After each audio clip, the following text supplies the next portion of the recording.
당신은 오늘 누군가의 완벽한 인생에 질식할 뻔한 적이 있나요? 시원한 아이스 아메리카노 한 잔을 앞에 두고 마주 앉은 친구가 묻지도 않은 가방의 가격을 말하기 시작할 때, 혹은 오랜만에 모임에서 자신의 연봉과 자식의 성적을 마치 메인 요리처럼 테이블 위에 올려두는 누군가를 마주할 때, 우리는 예의 바른 미소를 지으면서도 속으로는 차갑게 식어가는 커피만큼이나 딱딱하게 굳어버리곤 합니다. 도대체 그들은 왜 그토록 필사적으로 자신을 포장하는 걸까요? 오늘 이야기는 우리 주변에 한 명쯤은 꼭 있을 법한, 아니 어쩌면 우리 내면 한구석에 숨어 있을지도 모르는 한 남자, 진호의 일과를 따라가며 시작됩니다. 진호 씨의 아침은 알람 소리가 아니라 머릿속에서 울리는 비교의 종소리로 시작됩니다. 눈을 떼자마자 SNS를 확인하죠. 어제 올린 새로 산 시계 사진에 좋아요가 몇 개나 달렸는지 확인하는 것이 그의 첫 번째 일과입니다. 숫자가 높으면 그날의 자존감은 맑음, 낮으면 흐림입니다.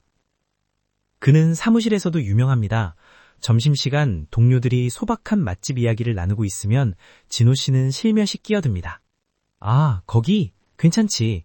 근데 지난주에 내가 갔던 그 호텔 레스토랑은 셰프가 직접 나와서 설명해 주더라고. 역시 비싼 값을 하긴 해. 순간 테이블엔 묘한 정적이 흐릅니다. 동료들은 어색하게 고개를 끄덕이며 다시 젓가락을 움직이죠. 진호 씨는 그 정적을 부러움의 침묵이라 오해합니다. 하지만 사실 그건 피로함의 신호였습니다. 그는 사람들이 자신을 우러러본다고 믿지만 정작 동료들의 메신저 단톡방에 진호 씨의 자리는 없습니다. 왜 그는 멈추지 못하는 걸까요? 심리학자들은 이를 취약한 좌우존감의 역설이라고 부릅니다.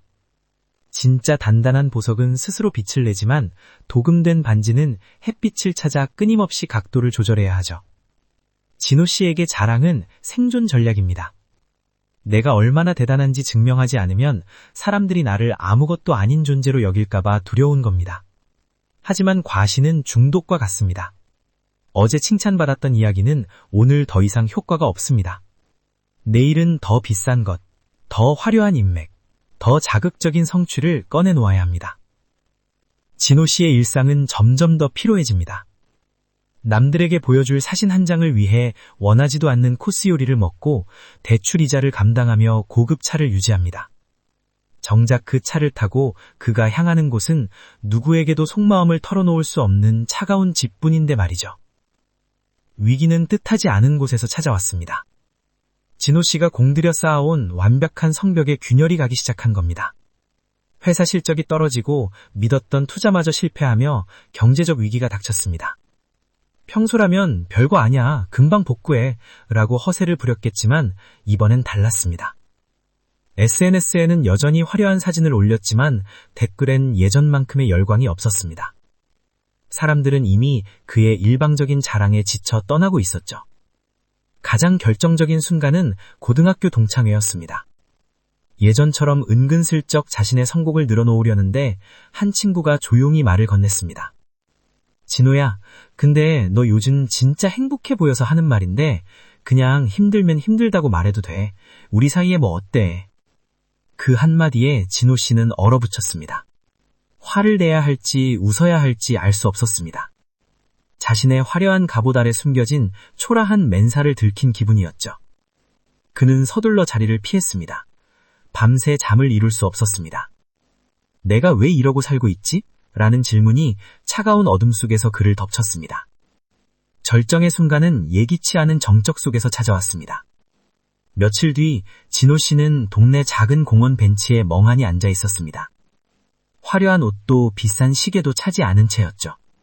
그때 옆 벤치에 앉은 노신사가 손자에게 건네는 말을 들었습니다. 얘야, 꽃이 예쁜 건 남들에게 보여주려고 피어서가 아니란다.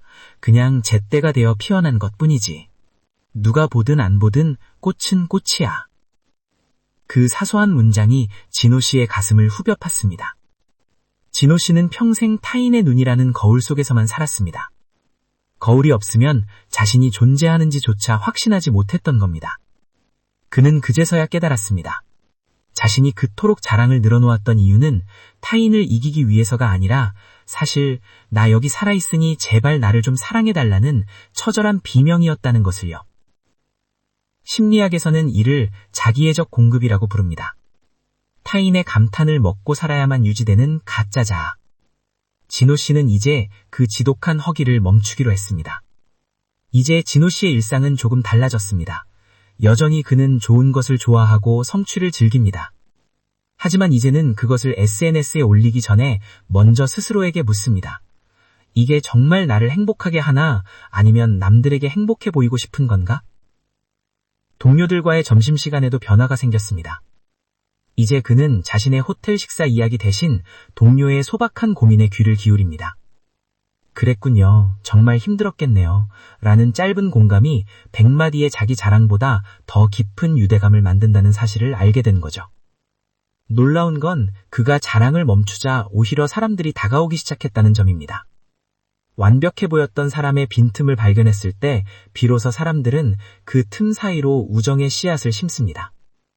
혹시 당신도 오늘 누군가에게 인정받고 싶어 입술 끝까지 차오른 자랑거리를 삼키고 있나요? 혹은 끊임없이 과시하는 누군가 때문에 마음이 지치셨나요? 기억하세요. 과시는 결핍의 다른 이름일 뿐입니다. 누군가 유독 자기 자랑이 심하다면 그는 지금 세상에서 가장 외로운 싸움을 하고 있는지도 모릅니다.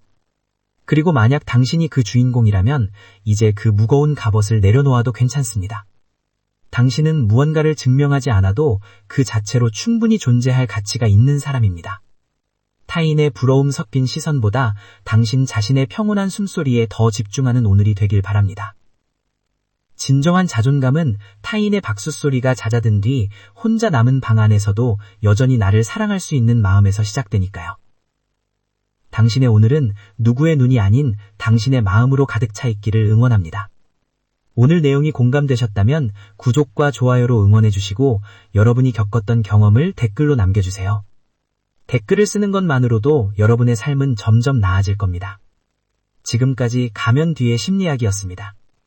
다음 영상에서 더 깊은 마음의 이야기로 찾아뵙겠습니다. 감사합니다.